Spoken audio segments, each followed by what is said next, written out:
হা vote এবং 70% মানুষ 11 দলের আহ্বানে হা ভোট দিয়েছে এবং 11 দলের প্রচারণার চাপেই এক সময় কিন্তু বর্তমান সরকার প্রধান তিনিও হা ভোটের পক্ষে, জুলাই সনদের পক্ষে বলতে বাধ্য হয়েছিলেন। আমাদের প্রশ্ন আছে, কিন্তু সেটা আমরা মেনে নিয়েছি।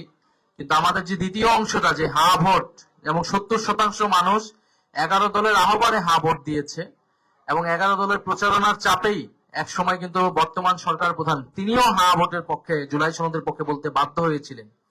ফলে সেটা আমাদের অর্জিত হয়নি এবং আমরা এনসিপি যেটা বলি, আমাদের যে এক দফার ঘোষণা ফ্যাসিবাদী ব্যবস্থার বিলোপ, সেটিও যেহেতু এবং নতুন বন্দোবস্ত অর্জিত হয়নি, ফলে আমরা ঐক্যবদ্ধভাবে আছি সংসদে এবং সংসদের বাইরে। এবং দেশে এই মুহূর্তে গ্যাস, বিদ্যুৎ, জ্বালানি সংকট, সারের দাম বৃদ্ধি পেয়েছে, আপনারা জানেন, মানুষের ভোগান্তি। আমরা এই ইত্যাদি বিষয় নিয়ে কথা বলেছি সংসদে এবং সংসদের বাইরে। আমরা জনগণের অধিকারের পক্ষে আমরা কথা বলে যাব। 11 দল না, আমরা আমাদের এই আন্দোলন, এটা জনগণের পক্ষের আন্দোলন, এটা নতুন বাংলাদেশ গড়ার আন্দোলন। আরো যারা শক্তি, যারা নির্বাচনে হয়তো আমাদের সাথে আসতে পারেনি নানা কারণে, সেই সকল রাজনৈতিক সামাজিক শক্তিকে আমরা আহ্বান জানাচ্ছি যে একত্রে জোটগত ভাবে হোক, যুগপৎ ভাবে হোক, এই সরকারকে অবশ্যই আমাদেরকে জনগণের পক্ষে, তারা যে গণবিরোধী নীতিগুলা নিচ্ছে, আপনারা জানেন যে এই যে গোমের আইন তারা করছে, মানবাধিকার কমিশনের আইন তারা আগের আইনের থেকেও দুর্বল আইন করছে, অর্থাৎ ফ্যাসিবাদী ব্যবস্থাকে তারা টিকিয়ে রাখার চেষ্টা করছে সরকার। ফলে আমাদেরকে গণতান্ত্রিক শক্তিগুলোকে, বাংলাদেশের পক্ষের শক্তি, ইসলামের পক্ষের শক্তিগুলোকে আমাদেরকে ঐক্যবদ্ধ হতে হবে আগ্রাসনের বিরুদ্ধে, আধিপত্যবাদের বিরুদ্ধে এবং স্বৈরাচারের বিরুদ্ধে।